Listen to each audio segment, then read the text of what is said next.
तीसरी बात जो डेवलपमेंट आई है वो यही है कि अभी इंडिया को G20 की प्रेसिडेंसी मिल रही है। अब G20 की प्रेसिडेंसी में इंडिया क्या क्या करेगा, इस जो चीज है G20 को, इसको कहाँ ले जाएगा, कौन से नए बेंचमार्क सेट करेगा, उसमें रशिया की कहाँ मदद चाहिए होगी, what does India expect of Russia, what does Russia expect in return, ये भी एक बात होगी। पांचवी चीज आ रही है मीडिएशन की बातें हो रही है, कुछ लोग सामने हैं जैसे UN1, पर आज अगर आप कोई भी इंटरनेशनल मीडिया उठाए, even from Pakistan, and if I go to Japan, if I go to Germany, और if I go to African media, हर एक में एक चीज कॉमन मिल रही है, there is a lot of things which are happening behind the curtains and India is playing a lead role, जो मुझे एज इंडियन खुशी देती है कि इंडिया को ये लीड रोल प्ले करना चाहिए और बिहाइंड द कर्टन्स करना चाहिए, because we are for peace. हम आज भी कहते हैं लड़ाई रुको, ना हमने हथियार भेजा, ना गोली भेजी, ना बारूद भेजा, दवाई भेजी और खाना भेजा। जय हिंद दोस्तों।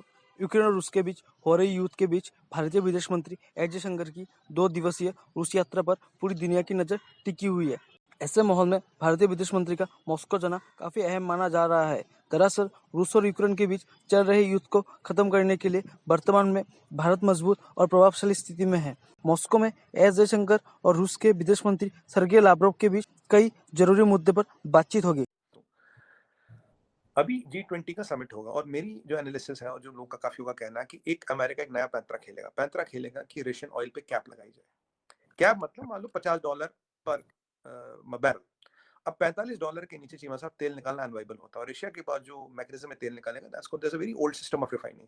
उन्हें कहते हैं tea pots, the small refineries, tea pots कहते हैं उन्हें। रशिया क्यों नहीं सऊदी अरब से आगे जा पाया तेल में, क्योंकि रशिया के तेल निकालने का मैकेनिज्म पुराना था। भाई डॉक्टर जयशंकर जो हैं वो रशिया पहुंच गए हैं। एक तरफ सुनने में ये आ रहा है कि डॉक्टर जयशंकर जो हैं वो जो बाली में 15-16 नवंबर को जो G20 की प्रेसिडेंसी मिलनी है इंडिया को, और वहाँ पे सारे ग्लोबल लीडर्स आ रहे हैं, वहाँ पे उसी कमरे में सब बाइडेन भी बैठे होंगे, जयशंकर क्या नाम है, पुतिन साहब भी बैठे होंगे, मोदी साहब भी बैठे होंगे, तो कोई बैक चैनल वेस्ट के और जो है वो रशिया के कोई ताल्लुकात ठीक करने गए हैं, या कोई ऐसी बात है, या कि अपना ही बताने गए हैं कि वो जो मोदी साहब ने बात कर दी थी कि पुतिन साहब को लड़ाइयाँ नहीं लड़नी चाहिए, वही क्लैरिफाई करने गए हैं।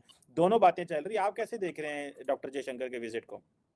देखिए चीमा साहब, शो पे बुलाने के लिए धन्यवाद। और ये जो विजिट है इसमें काफी सारे डायमेंशन है चीमा साहब, और आज आपने खुद बोला कि हम कुछ नेगोशिएट वगैरह, बैक चैनल टॉक्स वगैरह कर रहे हैं, वेस्ट और रशिया को पास लाने की कोशिश कर रहे हैं, तो बड़ी सम्मान की बात है, हमें ये अपॉर्चुनिटी मिल रही है, और दुनिया के पटल पे हम इतने बड़ा हमारा स्टैचर हो गया, वेस्ट और ईस्ट को साथ ला रहे हैं, उनके बीच ब्रिज बन रहे हैं। It's a good news for humanity and the peace of the world as such, and it's a feather in the cap for this elevated stature of India. तो पहले तो ये बात है, और and it's acknowledged by a person like Dr. Kamar Chima, it's awesome। तो चलिए अब स्पेसिफिक्स में जाते हैं चीमा साहब। 8-10 चीजें एजेंडा पे, एक चीज नहीं है, लेट मी क्लैरिफाई दैट। पहली चीज है, देखिए, एक इंडिया और एशिया के बीच में हमेशा बायलैटरल होता है। लास्ट टाइम इसी टाइम के आसपास ये बायलैटरल हुआ था। पुतिन साहब 6-8 घंटे के लिए दिल्ली आए थे, काफी सारे कॉन्ट्रैक्ट साइन करके, काफी सारी डील हो गई, वो निकल गए। ठीक है, अब इस साल as per schedule Modi ji has to travel to Moscow for the bilateral, पर अभी इसका कोई आया नहीं कि बायलैटरल होगा नहीं होगा, कब होगा, कैसे होगा।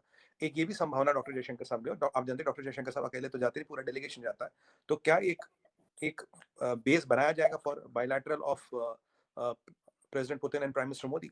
तो अब मॉस्को में हो, यहाँ हो, कहीं हो, वो अलग बात है। मोस्ट प्रोबेबली मॉस्को में ही होगा अगर होगा, पर अभी उसकी कोई ऑफिशियल कंफर्मेशन नहीं है। और उस बायलैटरल में चीजें क्या क्या होंगी, लास्ट बायलैटरल में करीब 23 चीजों पे एग्रीमेंट हुआ था, उससे पहले बायलैटरल में 7 हुआ था।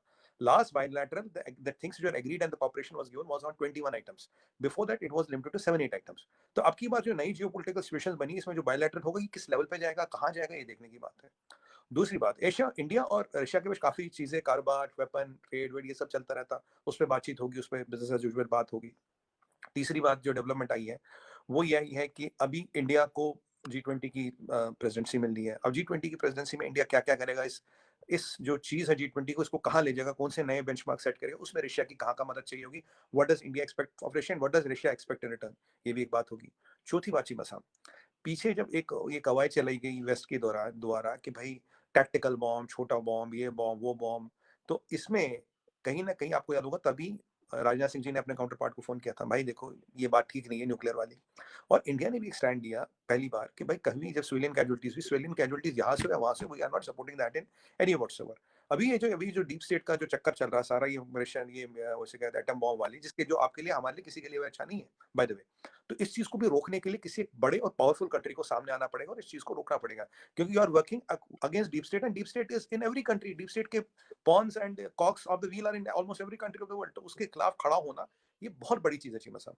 पांचवी चीज आ रही है मीडिएशन की बातें हो रही है, कुछ लोग सामने हैं जैसे UN1, पर आज अगर आप कोई भी इंटरनेशनल मीडिया उठाए, even from Pakistan, and if I go to Japan, if I go to Germany, और if I go to African media, हर एक में एक चीज कॉमन मिल रही है, there is a lot of things which are happening behind the curtains and India is playing a lead role, जो मुझे एज ए इंडियन खुशी देती है कि इंडिया को ये लीड रोल प्ले करना चाहिए, बिहाइंड द कर्टन्स करना चाहिए, because we are for peace. हम आज भी कहते हैं लड़ाई रोको, ना हमने हथियार भेजा, ना ना गोली भेजी, ना बारूद भेजा, दवाई भेजी और खाना भेजा, और इस जंग को रुकना जरूरी। न्यूक्लियर 18-19 न्यूक्लियर रिएक्टर है चीमा साहब आपके यूक्रेन में, 19 न्यूक्लियर रिएक्टर। चेर्नोबिल में क्या हुआ था ये सबको पता, चेर्नोबिल भी यूक्रेन में ही है बाय द वे। और देखिए वेस्ट को तो कोई फर्क पड़ता नहीं, बट हमें, आपको और दुनिया को बहुत फर्क पड़ता है। एक ये चीज है एजेंडा पे, बाकी ट्रेड टॉक्स वॉक्स होता रहता है। एक और चीज है जो आपको बता दूं, अभी G20 का समिट होगा, और मेरी जो एनालिसिस है और जो लोगों का काफी होगा कहना है कि एक अमेरिका एक नया पैंतरा खेलेगा कि रशियन ऑयल पे कैप लगाई जाए। कैप मतलब मान लो $50 पर बैरल। अब $45 के नीचे चीमा साहब तेल निकालना अनवाइबल होता है, और एशिया के पास जो मैकेनिज्म है तेल निकालने का, that's a very old system of refining. उन्हें कहते हैं tea pots, the small refineries, tea pots कहते हैं उन्हें। रशिया क्यों नहीं सऊदी अरब से आगे जा पाया तेल में? क्योंकि रशिया के तेल निकालने का मैकेनिज्म पुराना था। सऊदीज के पास अरामको के कारण नई टेक्नोलॉजी आती रहेगी यूएस से, रशिया ने वो टेक्नोलॉजी ली, so the technology is old and it is not efficient and it is not cost effective. अगर एक प्राइस पे ऐसी कैप लगाई जाए जहां रशियन तेल खरीदना, रशिया के लिए तेल निकालना इम्पॉसिबल हो जाए, कमर्शियली वाइबल ना हो, तो ये जरूर कोशिश की जाएगी to put a cap on Russian oil. तो अब तो दुनिया ये समझ गई रशियन ऑयल को बिकने से रोक नहीं सकते, इंडिया को आप रोक नहीं सकते। तो अब क्या नया पैंतरा लाया जाएगा? कैप, प्राइस को कैप करो, मान लीजिए $50 पर बैरल। अब $50 में रशिया को कुछ बचना ही नहीं, तो वो तेल निकालेगा क्यों? तेल नहीं निकालेगा तो आप किसके पास जाओगे? आप जाओगे ओपेक के पास। ओपेक में ओपेक प्लस में रशिया भी आता है। ओपेक के पास जाओगे तो ओपेक क्या करेगा? कहेगा ठीक है हमारा प्राइस बढ़ गया, हम प्राइस बढ़ाएंगे। तेल सबके लिए महंगा होगा, तेल सबके लिए महंगा होगा, इन्फ्लेशन बढ़ेगा, करेंसीज गिरेंगी। ये नेचुरल साइकिल है। बट अब इंडिया और रशिया के लिए जरूरी, वैसे इस महीने Russia become our number 1 oil supplier, 20-22% share आ गया रशिया का। तो अब इंडिया और रशिया के लिए इस चीज को निपटने के लिए एक मैकेनिज्म बनाने की जरूरत है। अगर ये ऐसा होता है तो मैकेनिज्म कैसे बनेगा? अब जो मुझे लगता है जो मैकेनिज्म बनेगा, आई एम नॉट अथॉरिटी, मैं कोई नहीं, मेरी औकात कुछ नहीं है, बट हाँ मेरे को जो लगता है मैकेनिज्म बनेगा, मैकेनिज्म ऐसे बनेगा चीमा साहब, अगर मान लीजिए $50 की सीलिंग आती है, ठीक है, हम $50 में आपसे खरीदेंगे, but will give you a virtual credit note of $20 पर बैरल। करीब करीब रशिया हमें $30 सस्ता तेल बेच रहा है, और मैंने आपको लास्ट टाइम भी बोला था, हमें रशियन तेल से कोई प्यार नहीं है। अगर सऊदी उससे सस्ता बेचे हम उनसे लेंगे, नाइजीरिया उससे सस्ता बेचे उससे देंगे। हरदीप सिंह पुरी साहब ने भी यही कहा था, और चीमा साहब आपके शो पे मैंने करीब 6 महीने पहले बोला, मैं अगर इंडिया रशिया से तेल नहीं खरीदेगा, $200 पर बैरल जाएगा, आपके और बहुत से लोग के लिए तेल खरीदना मुश्किल हो जाएगा।